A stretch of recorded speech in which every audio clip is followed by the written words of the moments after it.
은혜와 복을 주실 줄 믿습니다. 우리가 주 안에서 이렇게 하나가 된 서로 축복하고 이렇게 축하할 때 더 큰 기쁨이 넘치죠.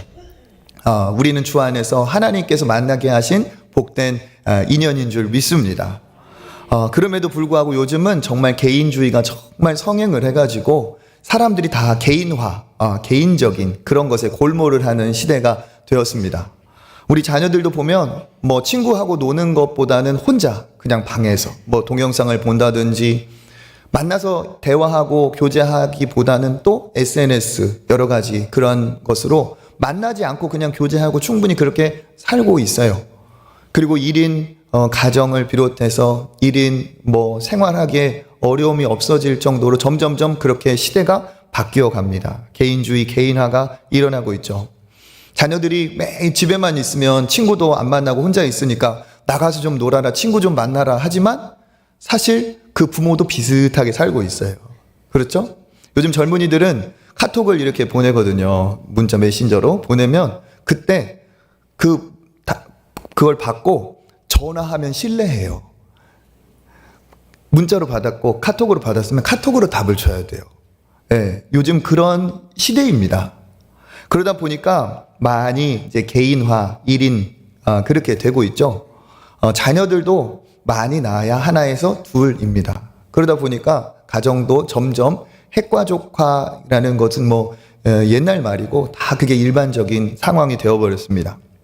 그러다 보니까 이런 시대적인 조류를 타고 교회 안에도 개인적인 신앙생활, 그냥 개인적인 신앙만 지키면 되는 것 아니냐 하는 그런 분위기가 많이 좀 젖어들고 있죠. 특별히 코로나를 거치면서 그냥 내 신앙만 지키면 된다라고 생각을 하는 분들도 많이 계십니다. 그러다 보니까 그냥 온라인 예배에 그냥 정착하신 분들도 있고 여러 가지 내가 교회를 나오더라도 굳이 피곤하게 시간도 내가 돈도 에너지도 쓰면서 굳이 사람들을 만날 필요가 뭐가 있나? 나만 조용히 예배드리면 되지. 이렇게 하면서 신앙이 이런 방향으로 점점점 굳어져 가는 그런 사회, 그런 시대입니다. 그런데 우리가 그것을 그냥 이거는 시대의 흐름이니까 그렇게 볼 것인가? 그럼에도 불구하고 우리가 주목해야 될 것이 있죠. 신앙은 개인적인 면이 있지만 신앙 자체가 개인적인 것은 아닙니다. 하나님이 기뻐하시는 성경적인 교회, 하나님이 기뻐하시는 신앙인, 신앙생활이 무엇인지를 하나님 말씀, 성경에서 보고 그 말씀대로 시대가 바뀌고 세상이 바뀌어도 그러한 말씀대로의 신앙생활을 하는 것이 우리의 목표이고 우리의 신앙이 되어야 될 줄 믿습니다. 그러니까 성경이 뭐라고 하는지, 성경이 신앙을 뭐라고 하고 성경이 교회를 뭐라고 하는지를 알고 시대를 초월하여 영원한 진리이신 하나님 말씀에 합당하게 신앙생활을 하는 것이 맞지, 내 생각, 요즘 시대를 가지고 신앙을 판단하고 그것을 맞다고 하는 것은 틀렸다는 거죠. 성경은 뭐라고 얘기하느냐? 교회를 오늘 말씀해 보면 몸이라고 이야기하고 있습니다. 12장 5절 같이 한번 읽어보겠습니다. 이와 같이 많은 사람이 그리스도 안에서 한 몸이 되어 서로 지체가 되었느니라. 아멘. 많은 성도들, 많은 사람들이 있는데 그 개인으로 머무르지 않고 이 많은 사람이 어떻게 되었다고요? 그리스도 안에서 한 몸이 되었다. 그리스도 안에서 한 몸이 되었다. 그리고 그 한 몸이 되어서 서로 그 많은 사람들이 한 몸 안에 뭐라고 말하고 있습니까? 서로 지체가 되었다. 서로 지체가 되었다. 이 지체라는 뜻이 무엇입니까? 몸의 각 부분, 몸을 이루는 그 마디라는 뜻이에요. 그러니까 이전에는 많은 사람들이 그냥 개개인으로 있었지만 그리스도 안에서 그들이 하나를 이루었는데 마치 몸을 이루듯이 한 몸을 이루었고 그 많은 각각의 개인은 몸 안에 여러 가지 역할을 하는 마디와 부분이 되었다라는 것입니다. 이게 바로 성경이 말하는 교회, 하나님이 기뻐하시는 신앙생활의 그 가장 핵심적인 내용입니다. 특별히 교회를 몸이라고 얘기했는데 우리가 교회를 이해할 때 가장 중요하게 생각할 것이 바로 이 몸이라는 겁니다. 한 몸. 왜 한 몸이냐? 그리스도 안에서 우리가 주 안에서 뗄래야 뗄 수 없는 아주 강력하고 긴밀한 친밀한 그런 관계가 맺어졌기 때문에 그렇습니다. 그래서 성경은 한 몸이라고도 하고 때로는 한 가족이라고도 합니다. 피 한 방울 섞이지 않았지만 왜 가족인가?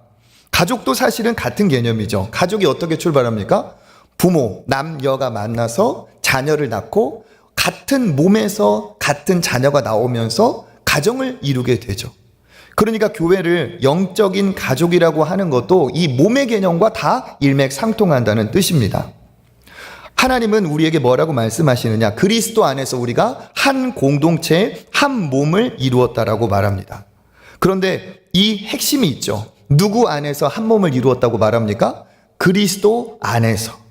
그리스도 안에서. 그러니까 그리스도 밖에서는 우리가 한 몸이나 우리가 연합이 아닌데 그리스도 안에 들어오면서 우리가 긴밀한 공동체가 된 거죠. 어떻게 그렇습니까? 예수 그리스도께서 우리를 위해 하나됨, 화목을 이루셨기 때문에 그렇습니다. 예수님이 이루신 화목을 두 가지로 말할 수 있어요. 첫 번째는 수직적인 화목, 그리고 두 번째는 수평적인 화목입니다. 수직적인 화목은 누구와의 화목일까요? 하나님과 과거의 죄인이었던 나와의 회복입니다. 갈라디아서 3장 26절 읽어보겠습니다. 너희가 다 믿음으로 말미암아 그리스도 예수 안에서 하나님의 아들이 되었으니 아멘. 누구 안에서? 그리스도 예수 안에서 하나님의 아들이 되었으니. 그러니까 예수님 안에서 우리가 하나님의 자녀가 된 거죠. 우리가 하나님 앞에 죄인이고 영원한 멸망의 상황에 예수 그리스도께서 오셔서 우리를 위해 모든 죄를 해결하시며 하나님과 우리의 사이를 이어주셨습니다. 이것이 바로 뭡니까? 수직적인 하나님과 나와의 화목을 이루신 거죠. 그래서 우리가 하나님을 나의 아버지라고 부를 수 있는 특권을 얻었습니다. 죄인 되었던 우리가 하나님을 이렇게 만나는 복이 예수 그리스도 안에서 이루어진 거죠. 그런데 이것은 수직적인 나와 하나님과의 관계만이 아닙니다. 하나님은 예수 그리스도를 통해서 수평적인 화목도 이루게 하셨습니다. 갈라디아서 3장 28절 읽어보겠습니다. 너희는 유대인이나 헬라인이나 종이나 자유인이나 남자나 여자나 다 그리스도 예수 안에서 하나이니라. 다 그리스도 예수 안에서 하나이니라.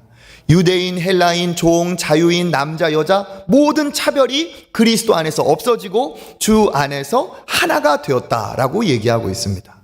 어떻게 이런 일이 벌어졌죠? 내가 예수로 하나님을 아버지라고 부를 수 있는 축복을 받았는데 그 복이 나에게만 있는 것이 아니라는 거죠. 누구든지 예수를 믿는 자는 하나님의 자녀가 되는 권세를 얻습니다. 그러니까 내가 하나님의 자녀가 된 것처럼 옆에 있는 사람이 예수 그리스도를 통해 구원을 받은 하나님의 자녀가 되었다면 그 사람도 하나님을 뭐라고 부르는 거예요? 아버지라고 부르죠. 그런데 그 아버지하고 내가 부르는 아버지가 같은 아버지입니까? 다른 아버지입니까? 같은 아버지예요. 그러면 아버지가 같다는 것은 그 사람과 내가 무슨 관계라는 거예요? 그죠?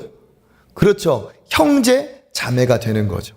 그러니까 우리가 하나님을 아버지라고 부를 수 있는 이 화목은 개인적인 수직적인 화목만이 아니라 하나님은 예수 그리스도 안에서 여기 있는 것처럼 유대인, 헬라인, 종, 자유인, 남자, 여자 할 것 없이 모든 사람을 그리스도 안에서 하나가 되게 하셨습니다. 그러니까 우리는 누구냐? 우리가 교회라 한다면 우리 교회의 공동체의 정의는 그리스도 안에서 우리가 서로 연합하여 하나, 한 몸을 이룬 거라는 뜻이죠. 그래서 예수 안에 각각 남과 남이었는데 우리가 예수 안에서 형제자 자매가 되면서 한 식구가 되었어요. 에베소서 2장 19절 읽어보겠습니다. 그러므로 이제부터 너희는 외인도 아니요 나그네도 아니요 오직 성도들과 동일한 시민이요 하나님의 권속이라. 아멘. 여기 하나님의 권속이라는 이 권속이라는 단어가 우리말로 쉽게 풀면 식구, 같이 밥 먹는 식구라는 뜻입니다. 그러니까 예수 안에서 우리는 다 한 식구가 되었다는 거예요. 한 영적 가족, 한 공동체, 하나, 한 몸이 되었다는 뜻입니다. 그러니까 이 교회의 핵심은 뭐냐? 첫 번째는 하나됨이고 누구 안에서? 예수 그리스도 안에서 하나 된 거예요. 그러면 하나 되게 하신 분이 누굽니까? 예수 그리스도이시죠. 그러니까 이 하나됨의 핵심은 예수님이십니다. 예수 안에서 우리가 하나가 되었기 때문에 그렇죠. 그래서 교회를 이루게 하시는 분, 교회의 주권자는 누구시냐? 예수님이십니다. 그래서 베드로가 예수님에 대해서 바르게 깨달았죠. 주님은 그리스도시요 살아계신 하나님의 아들이십니다. 이렇게 고백을 했을 때, 베드로가 드디어 예수가 누구인지, 내가 누구인지 알았구나. 그 다음에 뭐라고 말씀하셨느냐? 그 고백 안에서 공동체, 교회를 세우겠다 얘기하십니다. 마태복음 16장 18절 읽어보겠습니다. 또 내가 내게 이르노니 너는 베드로라. 내가 이 반석 위에 내 교회를 세우리니 음부의 권세가 이기지 못하리라. 아멘. 교회를 누가 세운다고 합니까? 내가. 이 내가는 누구세요? 예수님이죠. 누구의 교회를? 내 교회를 세운다고 합니다. 그러면 이 교회는 누구의 소유권, 누구의 주권 아래에 있습니까? 예수님 아래에 있는 거예요. 그러니까 교회가 그리스도 안에서 이 공동체가 예수 안에서 한 몸이 된 것처럼 교회의 주권, 교회의 소유권은 누구에게 있습니까? 예수님 안에 있어요. 그러니까 교회의 정체성은 누구로부터 시작되느냐? 예수 그리스도로부터 시작됩니다. 그래서 한 몸이라 얘기하면서 그 몸의 가장 중요한 부분인 머리를 예수님이라고 성경은 얘기하고 있습니다. 에베소서 4장 15절 읽어보겠습니다. 오직 사랑 안에서 참된 것을 하여 범사에 그에게까지 자랄지라. 그는 머리니 곧 그리스도라. 아멘. 예수님이 우리의 모델이시고 그에게까지 우리가 자라가야 될 텐데 그 예수님이 누구라고 말합니까? 그가 바로 한 몸 된 교회의 머리이신 예수 그리스도. 그러니까 우리는 교회로 이 공동체를 이루는데 우리는 예수 안에서 하나가 되었을 뿐더러 우리의 머리의 역할은 누가 하고 계시느냐? 예수님이 하고 계십니다. 예수님이 머리란 말은 우리가 주 안에서 한 공동체이고 이것은 건물이나 어떠한 무생물, 생명이 없는 조직체가 이게 교회가 아니라는 뜻이에요. 이 건물이 교회가 아니고 내가 교회고 우리가 교회라는 사실입니다. 그러니까 이 교회는 살아있는 생명체와 같고 유기체와 같다는 거죠. 성장하고 자라는 것이 바로 교회입니다. 그 중에서 중요한 것이 있습니다. 뭡니까?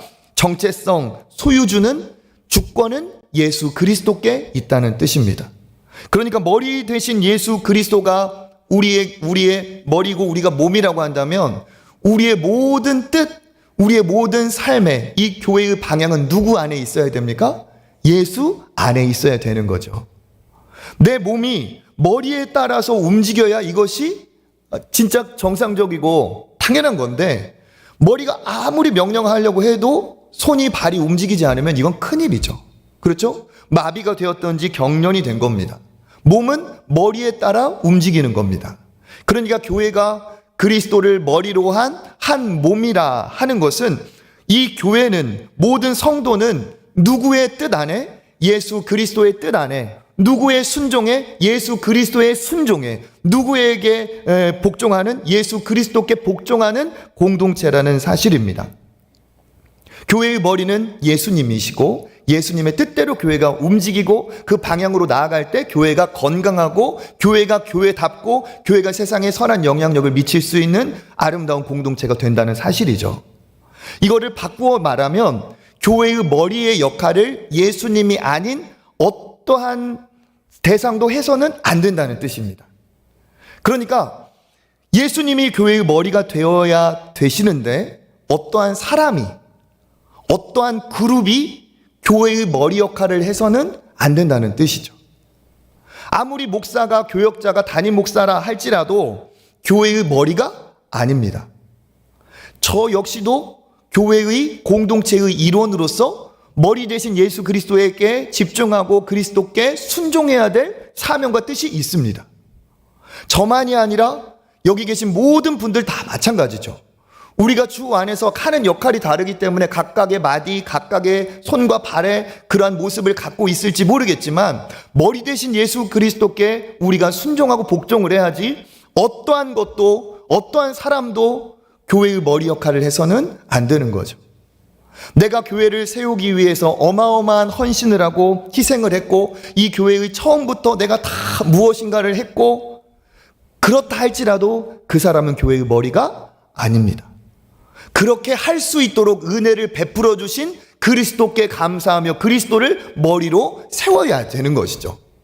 그렇기 때문에 어떠한 희생을 했던 어떠한 헌신을 했던 어떠한 개인이든 어떠한 조직이든 어떠한 공동체든 교회에서는 머리가 아닙니다. 교회의 머리는 그리스도. 누군가가 그렇게 교회의 머리 역할을 했다면 하나님 보실 때는 행하지 말아야 될 죄를 범한 것이죠. 왜? 그리스도의 자리에 그 주권을 사람이 가졌기 때문에 그것은 뒤바뀐 하극상과 같은 하나님이 기뻐하지 않는 범죄입니다. 모든 직분자, 모든 성도는 주 안에서 한 몸을 이루고 머리 되신 그리스도께 순종해야 됩니다. 그래서 주 안에서 한 몸 된 우리에게 정말 잊어서는 안 된 생각이 있어요. 항상 누구를 생각해야 됩니까?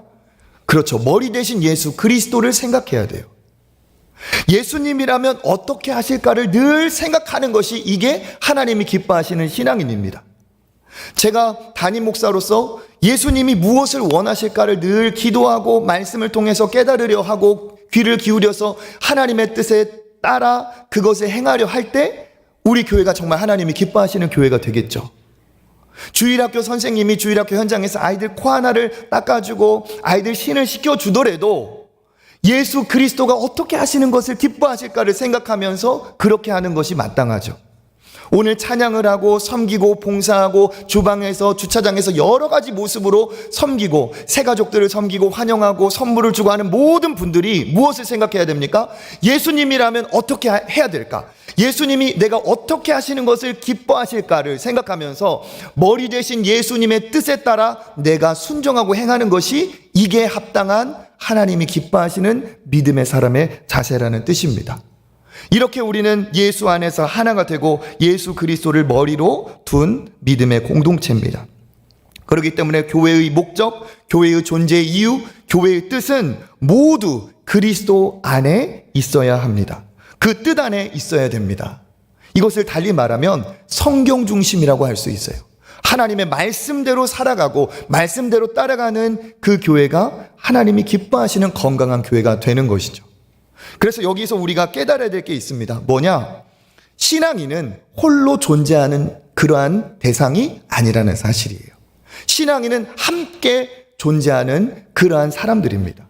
나 혼자 신앙인이다. 나 혼자 신앙생활 하겠다. 그것은 이 성경적인 교회의 정의에 벗어난 거죠. 예수님은 뭐라고 말씀하시느냐? 나를 나무, 포도나무라 하고 우리들을 가지라고 비유하여서 가지에 포도나무에 가지가 붙어 있어야만이 생명도 있고 성장도 있다고 얘기하십니다. 요한복음 15장 5절 6절 읽어보겠습니다. 나는 포도나무요 너희는 가지라. 그가 내 안에 내가 그 안에 거하면 많은 사람이 열매를 많이 맺나니 나를 떠나서는 너희가 아무것도 할 수 없음이라. 사람이 내 안에 거하지 아니하면 가지처럼 밖에 버려져 마르나니 사람들이 그것을 모아다가 불에 던져 사르느니라. 아멘.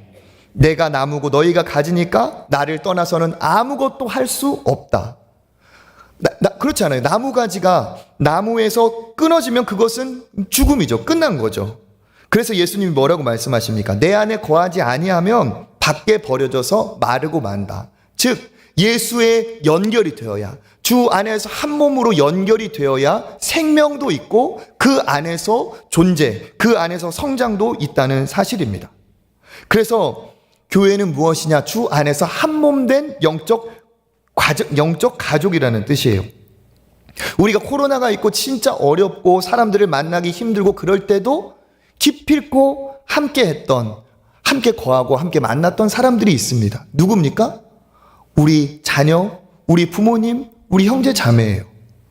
아무리 만날 수 없어도 가족은 만나야 되고 만나기 마련입니다. 이게 바로 이 교회의 아름다운 모습이고 성경적인 교회가 바로 이와 같은 모습이라는 거죠. 그러니까 신앙은 두 가지의 연결이 확실해야 됩니다. 나와 하나님과의 연결, 그것이 포도나무에 연결된 것 같고, 또 내가 하나님하고 연결이 된 것으로 전부가 아니라 내가 믿음의 사람들과 함께 공동체 안에서 연결이 되어 있어야 이게 진정한 믿음의 사람의 모습이라는 사실입니다. 아까 말씀드렸던 것처럼 온라인 신앙이 어떤 점에서 성경적이지 못하느냐, 바로 여기에 있는 거예요. 내가 그냥 혼자 집중해서 예배 드릴 수 있습니다. 충분히 내가 정말 영과 진리로 예배를 드립니다. 더 집중해서 예배 잘 드리고 있고, 나도 그 교회의 일원이라고 생각해서 그 교회 계좌가 있으면 헌금도 보내고 내가 믿음의 사람답게 그렇게 살고 있습니다, 이렇게 얘기를 할지 모르겠지만 그건 반쪽 신앙이고 성경적이지 않은 신앙이에요. 왜 그렇습니까? 하나님과는 연결되었다고 말할 수 있을지 모르겠지만 주 안에서 한 몸 된 공동체로의 연합은 없기 때문에 그렇죠. 마찬가지입니다. 교회를 오셔도 어떤 분들은 교회 오면 집사님, 권사님 반갑습니다, 할렐루야 막 포옹하고 이런 분들이 계신가 하면, 어떤 분들은 왔는지도 모르게 조용히 왔다가 언제 일어나서 가는지도 모르게 가시는 분들이 있어요.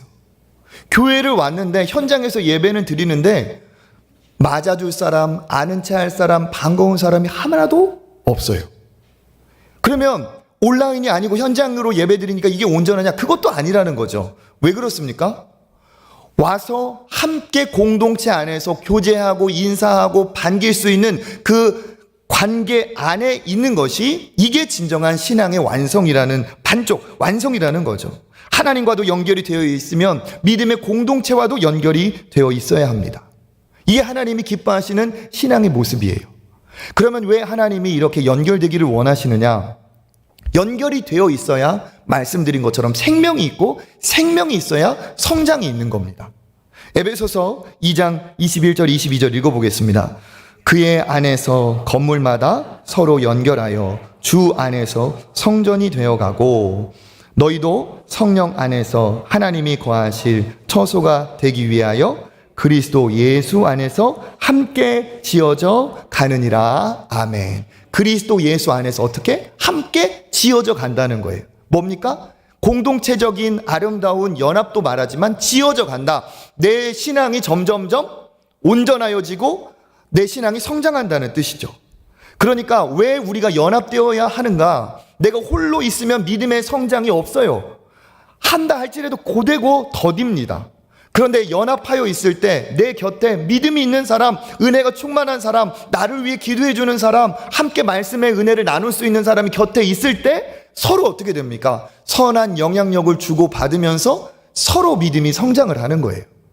함께 있어야 잘 자라고, 함께 있어야 건강하게 자라고, 함께 있어야 건강한 믿음의 사람이 됩니다. 내 곁에 누가 있느냐가 중요하다는 거예요. 내 곁에 은혜 충만한 사람이 있으면 같이 충만해지는 거죠. 홀로 있어서 믿음을 지키기가 어렵습니다. 정말 하나님을 모르고 하나님이 없다 하고 세상의 목적과 쾌락을 위해 달려가는 사람들이 주변에 널려 있는데 나 혼자 믿음을 지키겠다? 그것은 과신이고 그건 교만이에요. 하나님이 기뻐하시는 것은 무엇이냐? 믿음의 공동체 안에 들어와서 함께 신앙생활하며 믿음이 자라기를, 어린 신앙에서 점점 성숙한 믿음으로 자라가기를 하나님이 원하십니다. 제가 이렇게 보니까요, 그런 또 조사 결과도 있더라고요.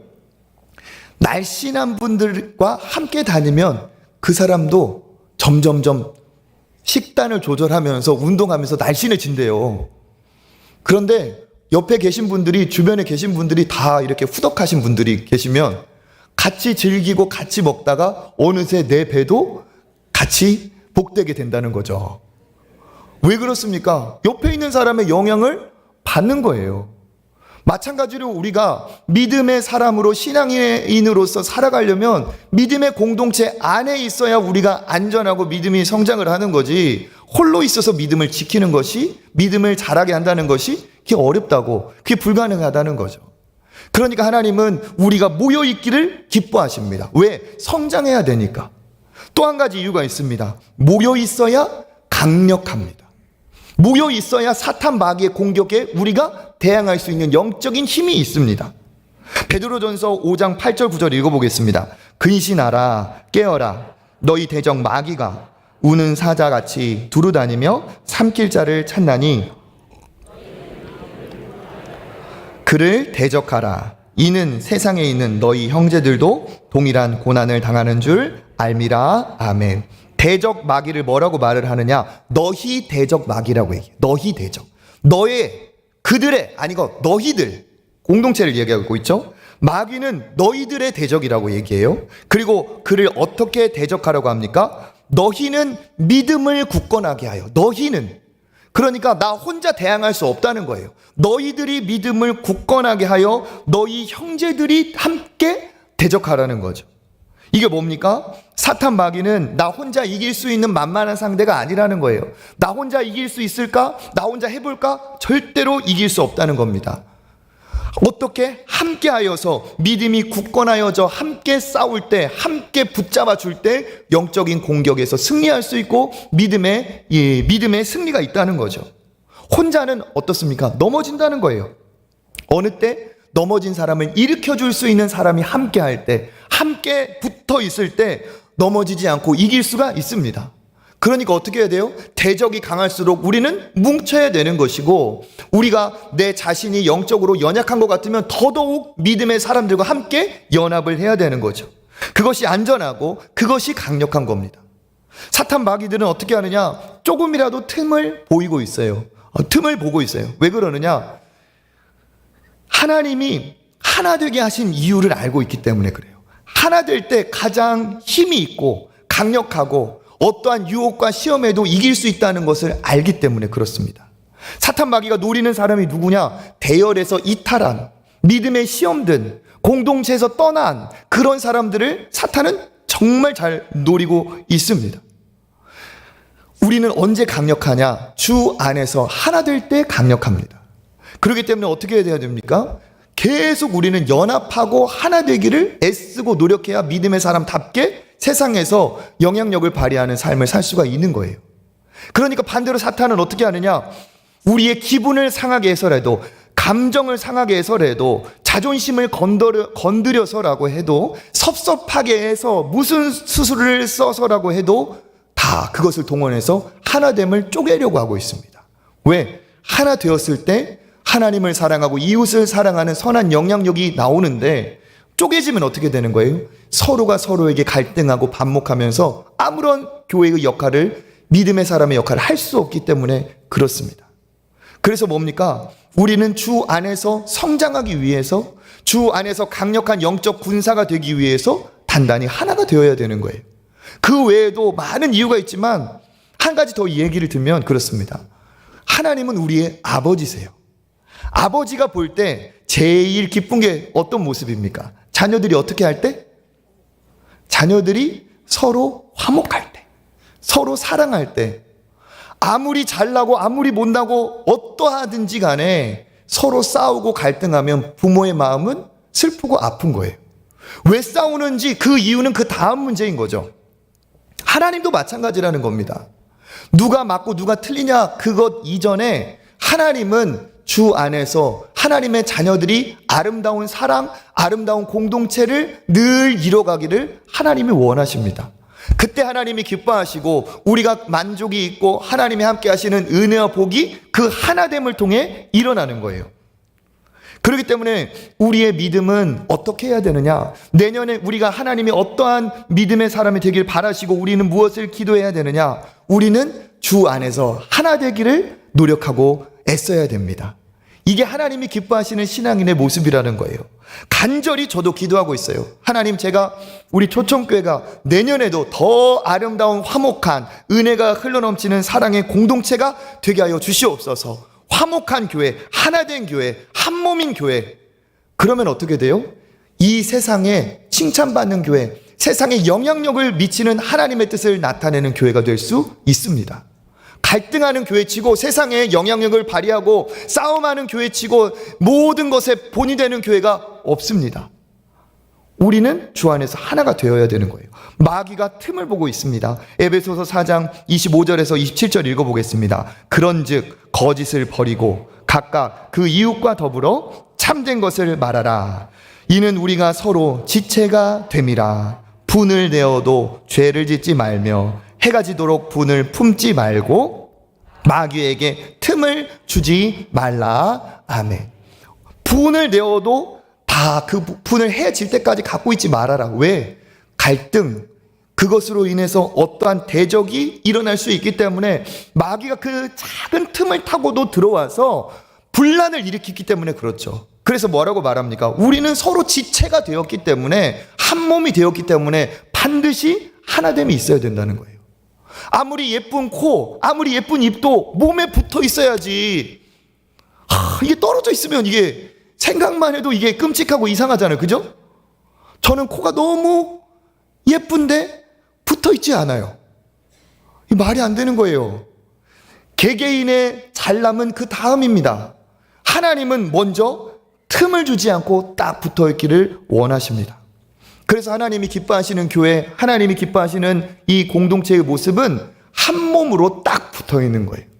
그러니까 우리 초청교회가 하나님 앞에 칭찬받는 교회가 되는 건 뭡니까? 친밀한 교회, 서로 친숙한 교회, 서로 사랑하는 교회입니다. 그러니까 우리 교회가 큰 교회 되는 것이 목적이 아니고 먼저 사랑하는 교회 되는 것이 목적입니다. 그래서 우리 교회 안에는 각가지 소그룹들이 있어요. 자녀가 학교를 다녀도 그 학교의 모든 학생들과 친할 수는 없잖아요. 그렇죠? 어떻습니까? 친한 친구들의 그 또래 그룹이 있어요. 마찬가지로 우리가 모든 성도들이 세대를 떠나서, 지역을 떠나서, 성별을 떠나서 다 친해질 수가 없거든요. 공통점이 있는, 또 서로 모일 수 있는 친밀한 그런 공동체가 교회 안에 있어야 됩니다.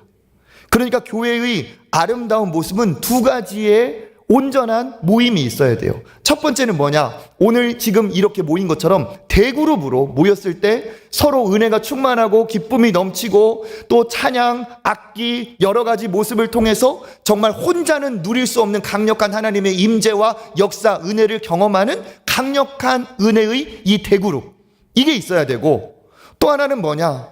내 마음을 나눌 수 있는 친밀한, 진짜 친가족 같은, 언니 같은, 동생 같은, 형님 같은 그러한 아름다운 소속감을 느낄 수 있는 소그룹이 있어야 된다는 사실이에요. 우리 교회에서 지금까지 그렇게 대표적으로 소그룹의 역할을 감당했던 것이 뭡니까? 구역입니다. 구역. 우리 교회 구역이 지금껏 잘 그 역할을 진짜 잘 감당을 했어요. 우리 교회 안에서는 구역만 있는 게 아니죠. 연령에 따라서 남녀 선교회가 있습니다. 직분에 따라서도 모임이 있어요. 봉사 부서에 따라서도 아름다운 공동체를 이루고 있습니다. 또 취미 그룹도 있어요. 여러 가지 모임으로 우리가 함께하고 있어요. 앞으로도 친밀한 하나님이 기뻐하시는 공동체가 되기 위해서 여러 가지 이 아름다운 작은 모임들을 우리 교회 안에서 이루어 가려고 방향을 잡고 있습니다. 그러니까 여러분, 새해에 믿음의 결단, 믿음의 계획을 세우시길 바라겠습니다. 홀로 떨어져 있지 말고 한 몸으로 내 스스로 자원하여서 공동체 안으로 들어가는 여러분 되시기를 바랍니다.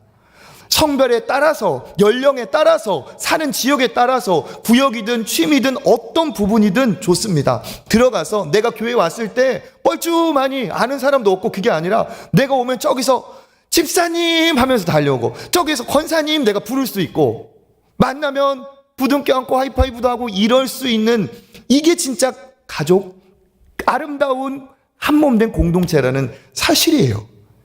혼자 있어서 되겠습니까? 내가 가만히 있고 나를 알아봐 주길 바라고 다가와 주길 바래서 이런 일이 벌어지겠습니까? 물론 그런 공동체가 되어야겠지만 제일 빠른 것은 내가 먼저 그곳에 들어가는 겁니다. 수동적으로 계시지 마시고 적극적으로 모임에 참석하는 여러분 되시기를 바랍니다. 그러면 그 안에서 많은 은혜가 있어요. 지역에 구역이 있습니다. 그 구역으로 가면 말씀을 나누고 기도 제목을 나누고 함께 기뻐하고 함께 눈물을 흘려줄 수 있는 그런 믿음의 공동체가 구역 안에 있어요.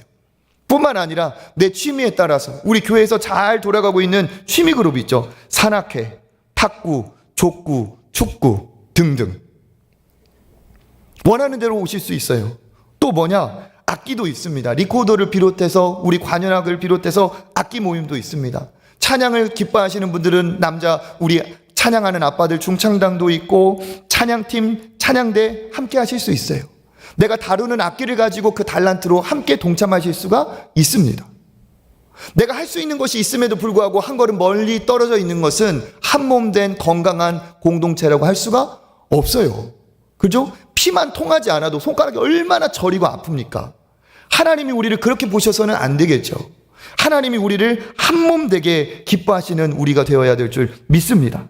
그래서 우리가 어떻게 해야 돼요? 새해에는 더 영적인 가족, 한마음 한뜻을 이루는 친밀함과 기쁨의 교제가 나누는 공동체가 되어야 됩니다. 이것을 위해서 우리 교회도 이제 조금씩 더 업그레이드가 될 예정입니다.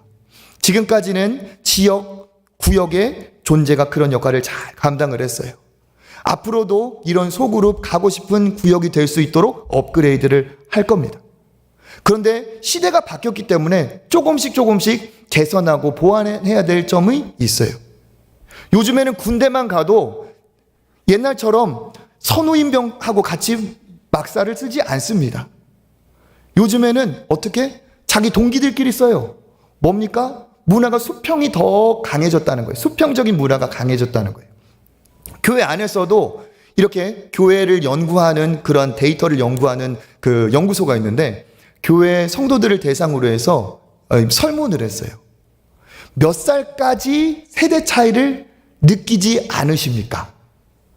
반대로 말하면 몇 살부터 세대 차이가 느껴지십니까? 이거를 질문을 했어요.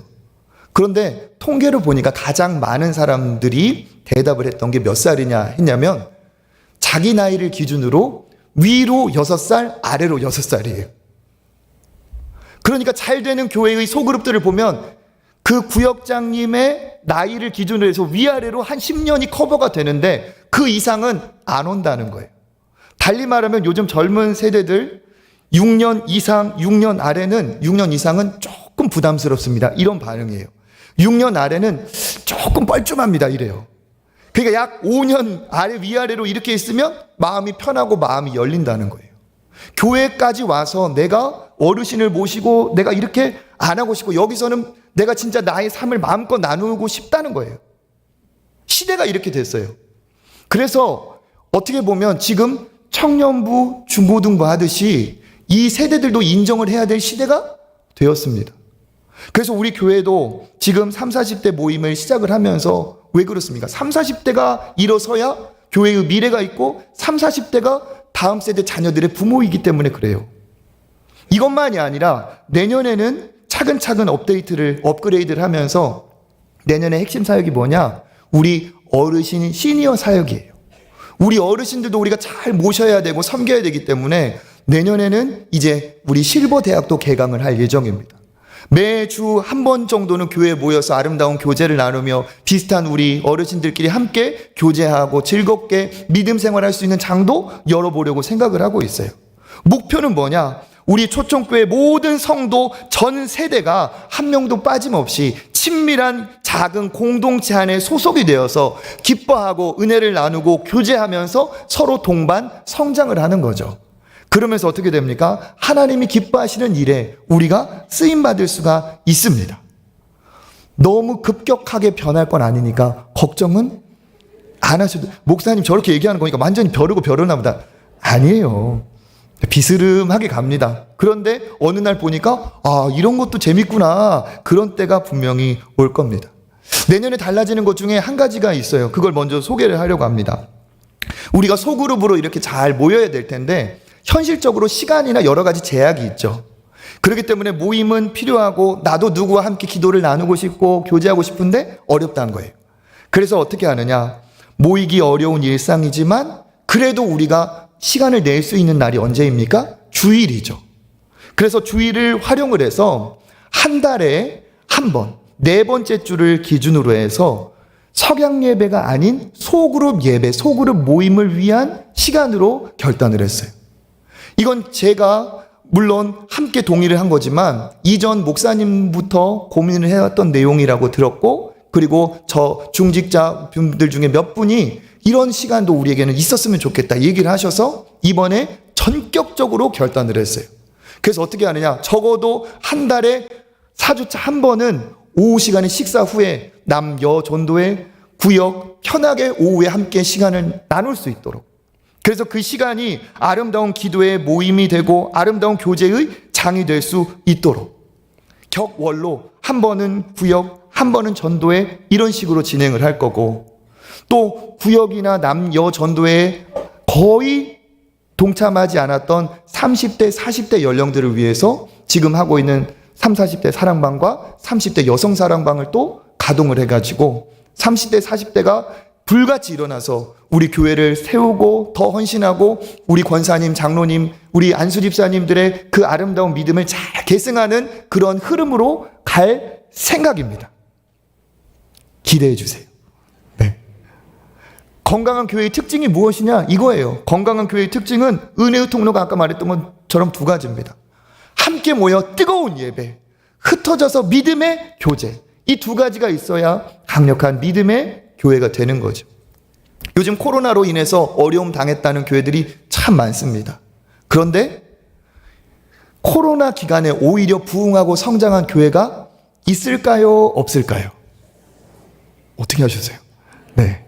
있으니까 또 물어봤겠죠. 있어요, 있어. 그런 교회가 드물지만 있어요. 그런데 그 교회의 공통점이 있더라고요. 뭐냐 하면 그 코로나 기간을 끝나고 막 사람들이 몰려오고 더 성장한 교회의 특징이 뭐냐? 그 교회의 특징은 진짜 가족 같았다는 거예요. 진짜 그냥 입으로만 우리는 영적 가족이고 한 몸이야 이렇게 하지 않고 진짜 친했던 거예요. 그래서 코로나로 힘든 상황에 내가 그 집사님을 전화해서 집사님 어떻게 지내? 밥이라도 잘 먹고 있어?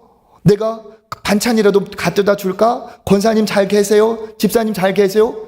이런 게 그 기간 동안에 오히려 더 잘 이루어진 거예요. 힘든 때 더 챙겨주고 더 교제하고 더 돈독하게 유대관계가 이루어진 거예요.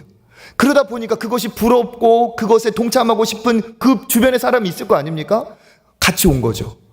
그러다가 교회가 오픈이 되고 정상의 시간으로 딱 돌아오니까 많은 사람들이 등록을 하는데 이미 등록하기 전부터 그 교회 성도의 멤버십을 갖고 온 거예요.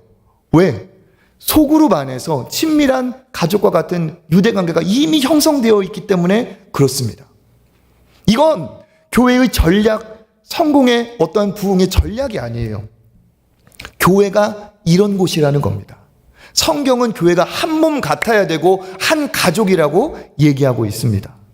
우리가 기쁨이 넘치고 하나님이 기뻐하시는 은혜가 흘러넘치는 사랑의 공동체가 말로만이 아니라 진짜 되어야 될 줄 믿습니다.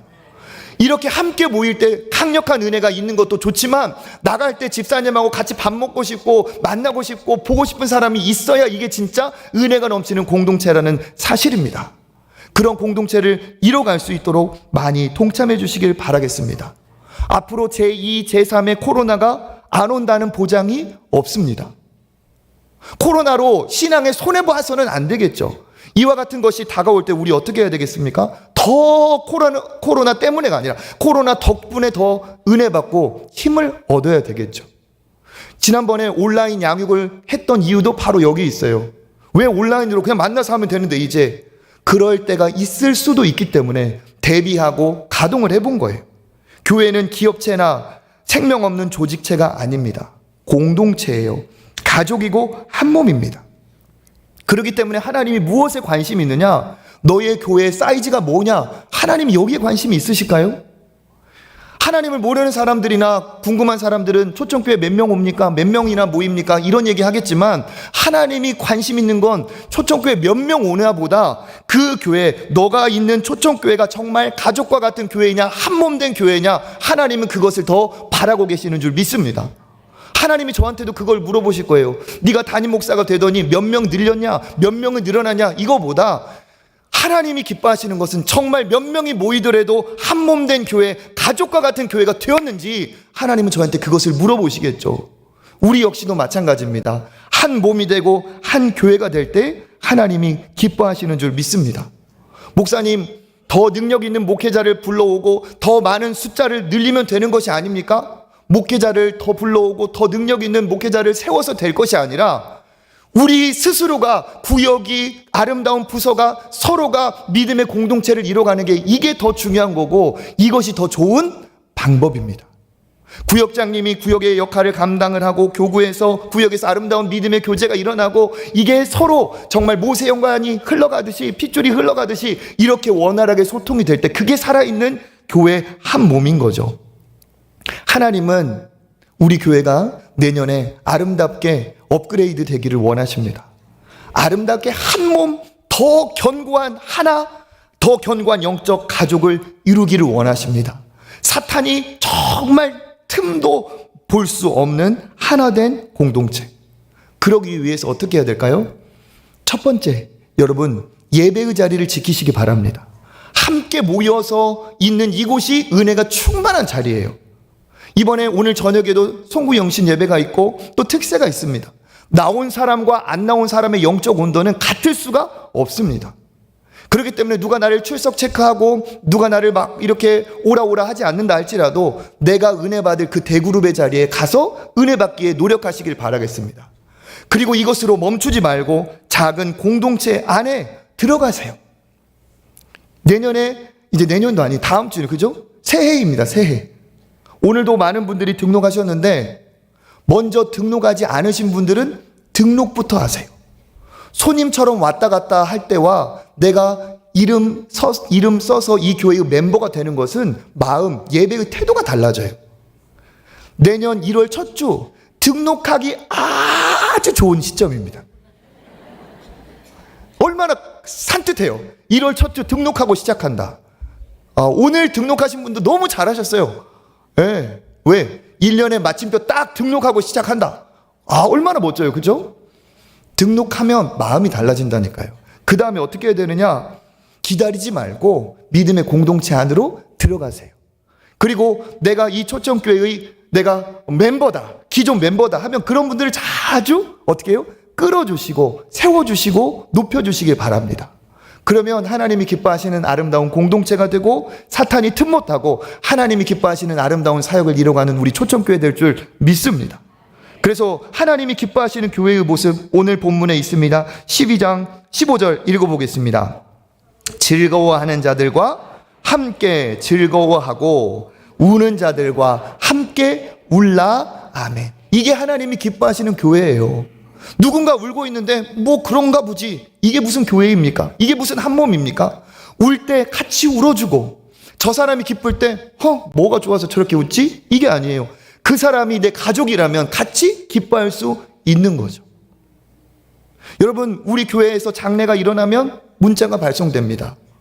모르는 사람 그냥 무덤덤하게 넘길 수 있어요. 그렇지만 우리가 초청교회 안에 한몸된 공동체라면 꼭 가보지 않으셔도 됩니다. 그 이름을 불러가며. 여러분, 부모님이 세상을 떠난 것을 경험해 보셨나요? 그 슬픔과 그 허전함을 아시나요? 그 사람의 이름 한 번이라도, 모르는 분이라도 이름 불러가며 기도해주면 그게 그분에게도 은혜고 나에게도 복입니다. 모르지만 교회 나온 지 얼마 안 된 분이라 할지라도 내가 그 자리에 같이 가서 예배 자리에 앉아만 줘도 그에게는 큰 위로가 됩니다. 왜? 우리는 주 안에서 부름받은 한 몸, 한 공동체예요. 아름다운 믿음의 공동체를 이루길 바라겠습니다. 우리 교회는 텃세가 없는 교회, 새 가족도 와서 바로 은혜 받을 수 있고 함께 공동체에 함께 스며들 수 있는 교회입니다. 앞으로 우리 초청교회가 더욱 이런 교회에 대해서 하나님의 기쁨이 되는 한 몸 되시기를 주님의 이름으로 축복합니다.